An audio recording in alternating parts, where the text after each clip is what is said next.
नमस्कार, ताल ठोक के देख रहे हैं आप। मैं हूं आपके साथ रोहित सरदाना। उत्तर प्रदेश में आज से योगी युग की शुरुआत हो गई। हिंदुत्व का पोस्टर बॉय कहे जाने वाले योगी आदित्यनाथ ने शपथ लेकर सीएम के तौर पर कार्यभार संभाल लिया। योगी सरकार के सामने अब वही चुनौतियां हैं जिन्हें पूरा करने में अखिलेश सरकार नाकाम रही और जनता ने बीजेपी को ऐतिहासिक बहुमत दे दिया। अब योगी पर यूपी को उत्तम प्रदेश बनाने की जिम्मेदारी है।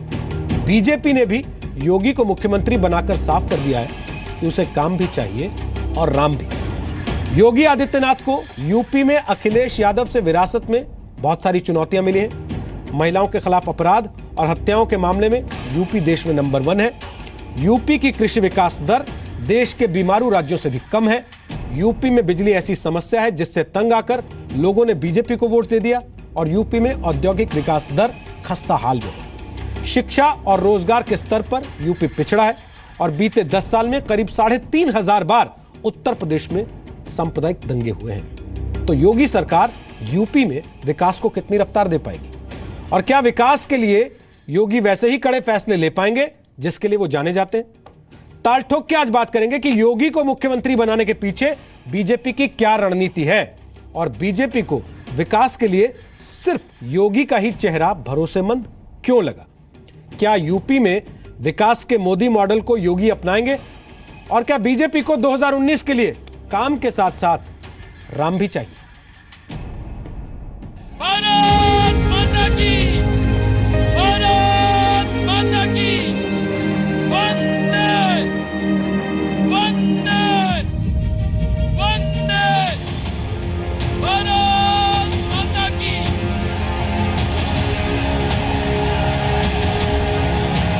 मैं आदित्यनाथ योगी ईश्वर की शपथ लेता हूं कि मैं विधि द्वारा स्थापित भारत के संविधान के प्रति सच्ची श्रद्धा और निष्ठा रखूंगा।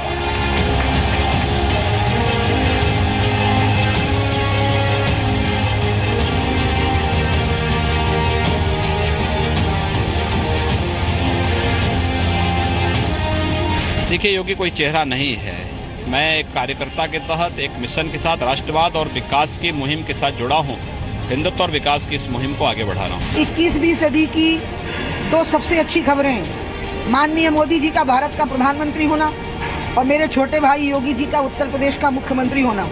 योगी जी विकास को और राष्ट्रवाद को दोनों को साथ लेके चलेंगे और वामपंथियों के गाल पे ये सबसे बड़ा झापड़ा पड़ा। भारतीय जनता पार्टी का ध्रुवीकरण का पुराना एजेंडा था।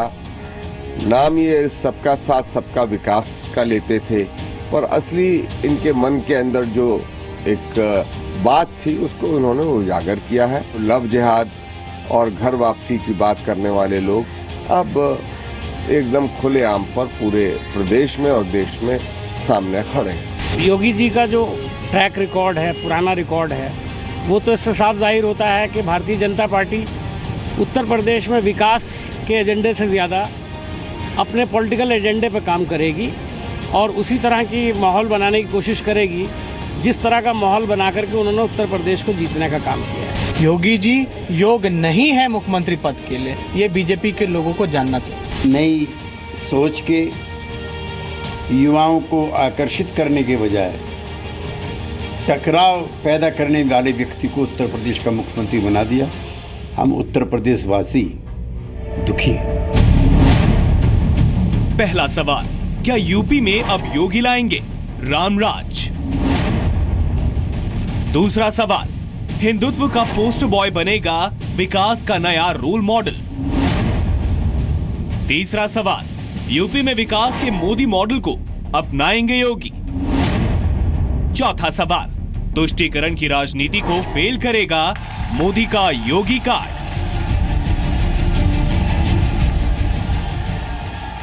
तो आपको बता दें, ताल ठोक के आज हमारे साथ कौन कौन से खास मेहमान हैं। संबित पात्रा हमारे साथ हैं, वो बीजेपी के राष्ट्रीय प्रवक्ता हैं, वैसे सर्जन हैं और पार्टी की सेंट्रल कमेटी के सदस्य हैं। राजीव राय हमारे साथ हैं, वो समाजवादी पार्टी के राष्ट्रीय प्रवक्ता हैं। बलिया, बनारस और बेंगलुरु से उन्होंने पढ़ाई की है। आज काफी दिन के बाद हमारे साथ इस कार्यक्रम में शामिल हो रहे हैं। स्वागत है राजीव राय आपका भी। हमारे साथ आलोक शर्मा हैं, वो कांग्रेस पार्टी के राष्ट्रीय प्रवक्ता और नेता हैं। एनएसयूआई और यूथ कांग्रेस के साथ 2 दशक तक वो जुड़े रहे हैं। वो भी कुछ सेकंड के बाद इस कार्यक्रम का हिस्सा हो जाएंगे। राकेश सिन्हा आरएसएस से जुड़े विचारक हैं, दिल्ली यूनिवर्सिटी में राजनीति शास्त्र में एसोसिएट प्रोफेसर हैं, इंडिया पॉलिसी फाउंडेशन के फाउंडर और ऑनरेरी डायरेक्टर हैं। स्वागत है राकेश सिन्हा आपका भी। सैयद मुबीन ज़ाहरा वो हमारे साथ हैं, सोशल एक्टिविस्ट हैं, महिलाओं के मुद्दों पर खासतौर पर काम करती हैं। संडे इंडियन मैगजीन ने इन्हें देश की 50 प्रभावशाली महिलाओं में शामिल किया है। और शांतनु गुप्ता हमारे साथ हैं, राजनीतिक विश्लेषक हैं। उत्तर प्रदेश विकास की प्रतीक्षा में अब से कुछ समय पहले उन्होंने किताब लिखी थी, खासतौर पे यूपी के मुद्दों को सेंट्रिक है, उस पर अपनी बात रखेंगे। शांतनु आपका भी स्वागत है। संबित पात्रा, भगवा जैकेट तो आपने पहन लिया है आज, भगवा कपड़े वाले को सीएम बनाते ही आप देख रहे हैं 2 दिन से कितनी खिंचाई हो रही है।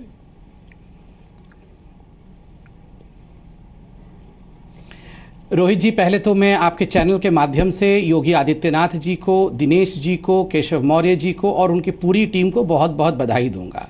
और देखिए, थोड़ी सी शरारत तो आपने भी कर दी, मेरे भगवा जैकेट को लेकर आपने मेरी भी खिंचाई कर दी। खैर, आप तो मजाक में खिंचाई कर रहे हैं। मैं सच बताऊं तो इस देश में भगवा रंग को लेकर जिस प्रकार की वामपंथी खिंचाई करने लगे थे, जिस प्रकार से भगवा रंग का मजाक उड़ने लगा था, आज मुझे गौरव महसूस हो रहा है। और मैं ये सीना ठोक के, ताल ठोक के कह रहा हूं कि मैं भारतवर्ष की भूमि के भगवा रंग को भारतवर्ष के सबसे बड़े प्रदेश के मुख्यमंत्री के सीने पर, उनके बदन पर जब देखता हूं तो मुझे दुख नहीं होता है, मुझे गर्व होता है। और जिन लोगों को दुख होता है उनको अपनी सोच की प्रक्रिया में बदलाव लाने का समय आ चुका है। भगवा का अर्थ बलिदान होता है। सैकड़ों वर्षों से भारतवर्ष के मुनि ऋषियों ने इसी प्रकार के वस्त्र पहनकर, मैं तो केवल वस्त्र पहना हूं, मगर योगी जैसे लोग वो योगी हैं। भोग की राजनीति से योग की राजनीति की ओर धीरे धीरे भारतवर्ष बढ़ चला है। बहुत अड़चनें आएंगी और ये सब बाधाओं को हटा के, इन सब बाधाओं के ऊपर से गुजरते हुए ये जो नई रणनीति शुरू हुई है, नई राजनीति आई है, योग की राजनीति, यह आगे बढ़ेगी। देखिए, मैं आपको 10 सेकंड में ये भी बता दूं कि जब नरेंद्र मोदी जी प्रधानमंत्री बने थे तो कुछ लिबरल्स बहुत दुखी थे। वो कह रहे थे भारत समाप्त हो जाएगा। आज भारत समाप्त नहीं, भारत आज विश्वगुरु बनने के लिए चल पड़ा है। जब अमित शाह राष्ट्रीय अध्यक्ष बने थे बीजेपी के, यही लिबरल लोग आंसू बहा रहे थे, बोल रहे थे पार्टी समाप्त हो जाएगी। आज पार्टी समाप्त नहीं, पूरे विश्व की सबसे बड़ी पार्टी बन गई है। ठीक है। और वो लोग जो आज योगी आदित्यनाथ पर सीएम बनने के लिए तंज कस रहे हैं, उनको मैं कह दूं उत्तर प्रदेश उत्तम प्रदेश बन जाएगा। पात्रा जी, आज हमने घड़ी नहीं चलाई है, मैं उम्मीद करता हूं आप सब लोग इस चीज का लिहाज रखेंगे, अपने दिमाग से घड़ी तय कर लेंगे कि इतनी देर से ज्यादा नहीं बोलना और दूसरे के साथ टोका टाकी कम करनी है। राजीव राय साहब, कैसे लगे आपको उत्तर प्रदेश के नए मुख्यमंत्री?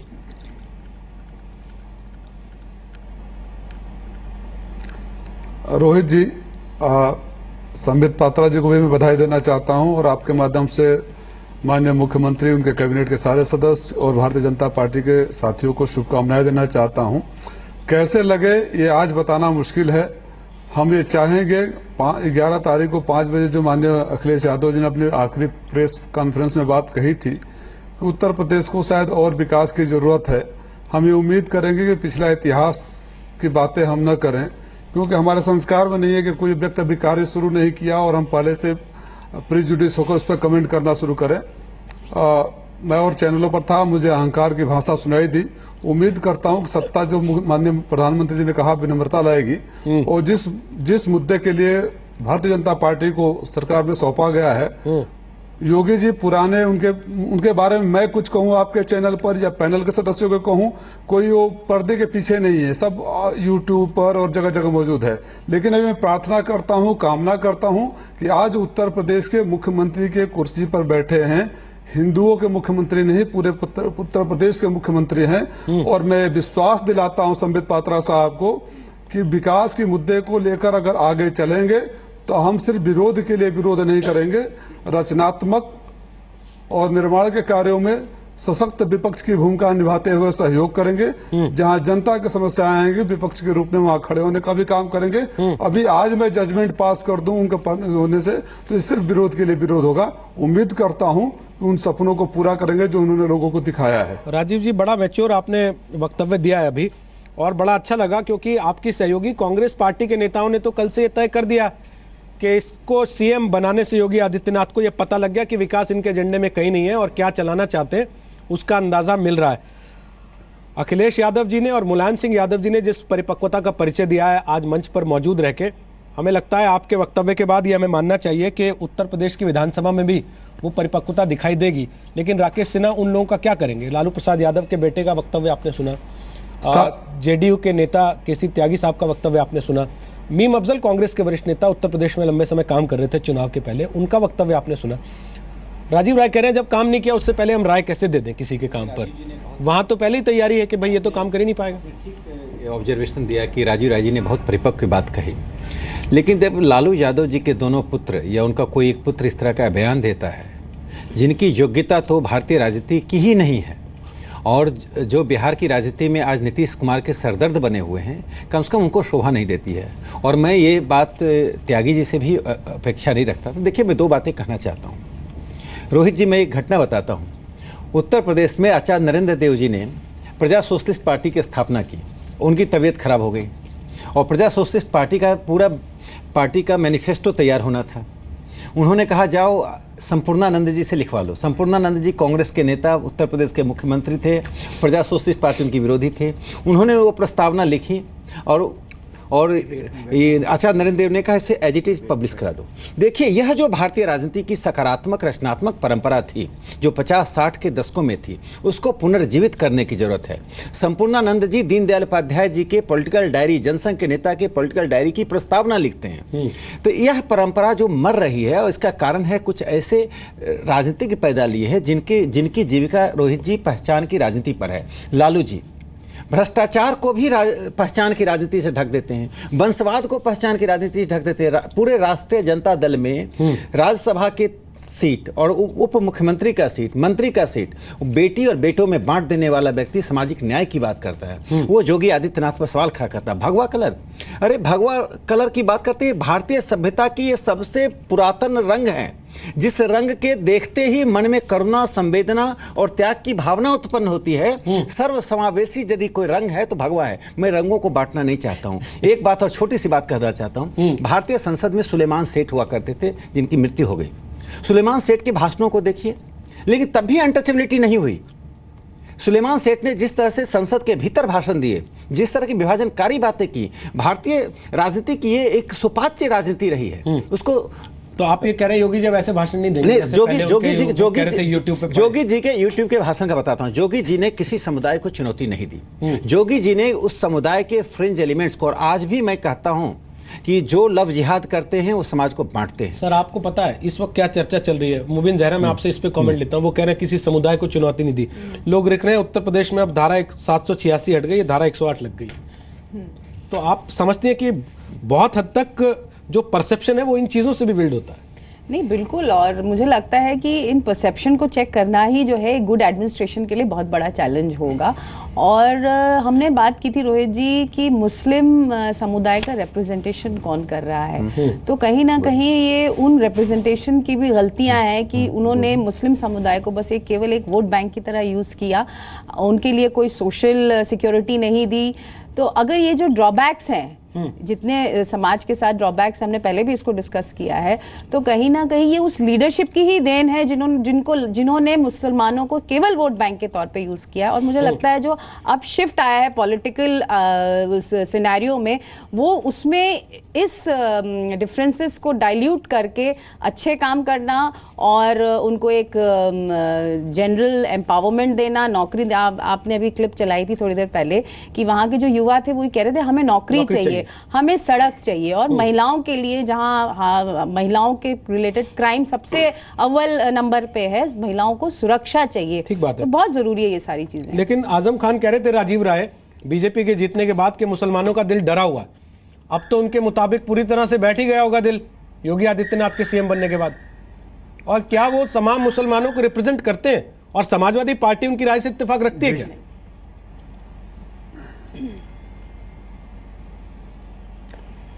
देखिए, दो चीज़ मैं कहना चाहूँगा। एक चीज़ मैं थोड़ा सा सुधारना चाहूँगा। रोहित जी, आपने भी अपने ओपनिंग रिमार्क में कहा और बहन जो बोल रही थी उन्होंने भी कहा ये बात चुनाव में बहुत हो चुकी है और आंकड़े झूठ नहीं बोलते। इस बात से मैं अपना ऑब्जेक्शन लगाता हूं कि अगर कोई कहे उत्तर प्रदेश में सबसे ज्यादा महिलाओं के ऊपर अपराध है और फिर वही बात जो 100 बार कह चुका हूं एनसीआरबी के आंकड़े में दर्ज है, तो उस बात को अब बहस में नहीं, क्योंकि आज का सब्जेक्ट फिर वो आरोप प्रत्यारोप पे चला जाएगा। और अगर किसी नेता ने, हमारे पार्टी के नेता ने कोई आशंका व्यक्त की है तो बिना आधार का नहीं रहा है। मैंने उस बातों को आज ही कहा कि जो पहले का, अभी प्रोफेसर साहब सिन्हा साहब बोल रहे थे कि उन्होंने कभी किसी समुदाय के बारे में या किसी उसके बारे में नहीं बोला है।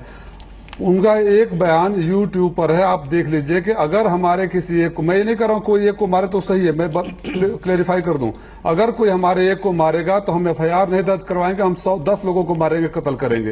ये मुख्यमंत्री तो नहीं बोल सकते, उम्मीद करता हूँ जोगी जी भी नहीं बोलेंगे। मैं उन बातों पर जाना ही नहीं चाहता हूँ। बात विवाद में जाएंगे तो फिर वो पुरानी बातें जख्म हरे होते रहेंगे। एक मौका मैं ये चाहता हूँ, मेरी व्यक्तिगत राय और मेरे नेता की राय, आज आपने देखा आदरणीय अखिलेश यादव जी को, माननीय नेताजी को आपने देखा, ये हमारी बॉडी लैंग्वेज है, हमारा आचरण, हमारा संस्कार, हमारा उम्मीद, हमारा सहयोग करने की प्रतिबद्धता बता रहा है। तो आज हम कोई भी पुरानी बातों पर नहीं जाना चाहेंगे। बस एक आंकड़े का सुधार था, मैंने गुजारिश कर दी। कोई किसी का संपूर्ण नेता हिंदुस्तान में किसी का नहीं हो सकता है, लेकिन जरूर है जिस वर्ग का कोई नेतृत्व करता है उनकी बातों को कहता है। हम क्या मान लें कि सारे हिंदुओं के नेता योगी जी है? मैं हिंदू नहीं हूं, आप हिंदू नहीं है, सारे हैं। तो उन बातों पर जाने के बजाय मैं फिर उसी बात पर दोहराना चाहूंगा कि मैं एक मौका देना चाहूंगा। ये सही बात है, सही कांग्रेस के मित्रों ने कहा तो उनकी आशंका करना उनका अधिकार है, लेकिन मैं उससे परे हटकर अभी आज के आपके डिबेट में कोई जजमेंट पास नहीं करूंगा। Let us wait and watch. चलिए, हम आपके स्टैंड की तारीफ कर रहे हैं। हमने कहा हम आपके स्टैंड की तारीफ कर रहे हैं कि बतौर मैच्योर ऑपोजिशन आपने एक स्टैंड लिया है कि जब तक काम नहीं देख लेंगे हम काम पे टिप्पणी नहीं करना चाहते। लेकिन एक चीज में चुनौतियां हैं और महिला सुरक्षा सबसे बड़ी चुनौती है। आप उससे ना उसको आप कह रहे हैं कि एनसीआरबी के डेटा पे आप जाइए, उत्तर प्रदेश को सबसे पहला मत बताइए, मध्य प्रदेश सबसे पहला है। ठीक है, अब डेटा एक ऐसी चीज है मुबिन जहरा जी जिसको अपनी सहूलियत के हिसाब से मध्य प्रदेश मोड़ा, जोड़ा और तोड़ा जा सकता है। इसलिए हम वो सही भी कह रहे हैं कि आज का विषय वो नहीं है, इसलिए इस विषय पे समय जाया करने के बजाय आलोक जी मैं आपसे एक कमेंट लेना चाहता हूं। आपकी सहयोगी पार्टी है समाजवादी पार्टी, राजीव राजी ने बहुत मैच्योरली कहा कि जब तक काम नहीं कर लेते योगी आदित्यनाथ कुछ दिन, तब तक हम कुछ नहीं कहना चाहते कि उनका एजेंडा क्या है, वो विकास करना चाहते हैं, वो हिंदुत्व को बढ़ाना चाहते हैं। लेकिन कांग्रेस पार्टी के नेता जजमेंट पास कर चुके हैं ऑलरेडी। मीम अफजल साहब का बयान हमने अभी सुनवाया, वो कह रहे हैं कि इनको सीएम बनाए, इससे साफ हो गया कि ये क्या चाहते हैं, विकास कहां चला गया और क्या आगे ले जाना चाहते हैं। कपड़ा देख के हम डिसाइड कर ले रहे हैं क्या कि कौन आदमी क्या काम करेगा? देखिए रोहित जी, सबसे पहले तो आज पूरे उत्तर प्रदेश की जनता को बधाई कि आज उनको नई सरकार मिली है और तमाम cabinet minister, 2 deputy chief minister, CM मिले हैं और आने वाले समय में ही पता चलेगा वो सरकार किस तरह से कौन से विकास के आयामों को लेकर आगे बढ़ेगी। आज उत्तर प्रदेश की जनता बधाई की पात्र है, भारतीय जनता पार्टी बधाई की पात्र है, नवनियुक्त मंत्री एवं मुख्यमंत्री बधाई के पात्र हैं। हमारी शुभकामनाएं हैं कि वो कोई भी एजेंडा रहा हो, इलेक्शन समाप्त हो चुका है, किसी भी तरह की भाषा का, शैली का इस्तेमाल हुआ हो, क्योंकि उत्तर प्रदेश हिंदुस्तान का सबसे बड़ा प्रदेश है और उत्तर प्रदेश की जनता ने 325 विधायक इनको जीत कर दिए हैं। हम उम्मीद भी करते हैं और शुभकामनाएं भी देते हैं कि विकास के एजेंडे पर ये सरकार आगे बढ़ेगी, किसी तरह की कोई डिवाइड एंड रूल वाली पॉलिसी नहीं अपनाएगी, समाज में सौहार्द बना रहे, ऐसी हमारी शुभकामनाएं हैं। नई सरकार अपने पथ पर आगे अग्रसर हो, हमारी शुभकामनाएं। चलिए, बहुत अच्छा लगा, आपने भी कम से कम उस बहस को आगे बढ़ाने की कोशिश नहीं की जिसका जिक्र मैंने किया था आपकी पार्टी के नेता के बयान के हवाले से। लेकिन शांतनु, आपने तमाम पार्टियों के भी बयान सुने, कांग्रेस के बड़े नेताओं के बयान सुने, आपने बीएसपी के बड़े नेताओं के बयान सुने, आपने जेडीयू के बड़े नेताओं के बयान सुने, लालू प्रसाद यादव के बेटे को भी आपने सुना। सभी लोग एक सुर में हैं। क्या हम कपड़ा देख के तय कर लेते हैं कि ये आदमी काम कर पाएगा या नहीं कर पाएगा, या उनके जो पिछले भाषण हैं वो कल से टीवी चैनल्स पर चल रहे हैं और उसके बाद एक परसेप्शन डेवलप हो रहा है कि भाई योगी आदित्यनाथ हैं तो इसका मतलब फिर तो कल साक्षी महाराज, साध्वी निरंजन ज्योति और विश्व हिंदू परिषद, बजरंग दल, इनका युग लौट आएगा?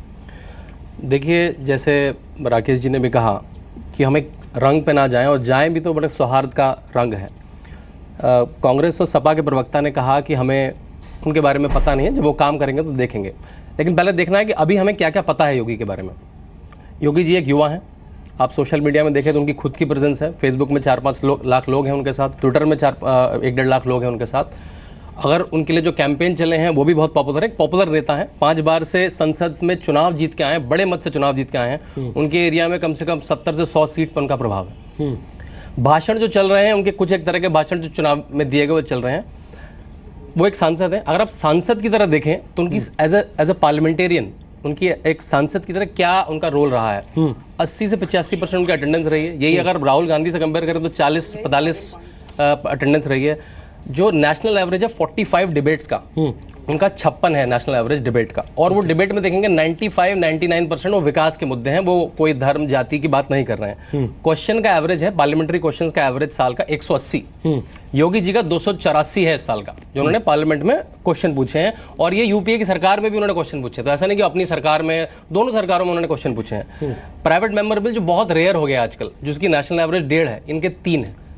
तो युवा हैं, युवा चेहरा है, पॉपुलर नेता हैं, गवर्नेंस का समझ है, उनके खुद के बहुत इंस्टीट्यूशन चलते हैं। अगर आप गोरखपुर में देखें तो उनके खुद के बहुत इंस्टीट्यूशन चलते हैं, स्कूल, कॉलेज, पॉलिटेक्निक, बहुत बड़ा मठ।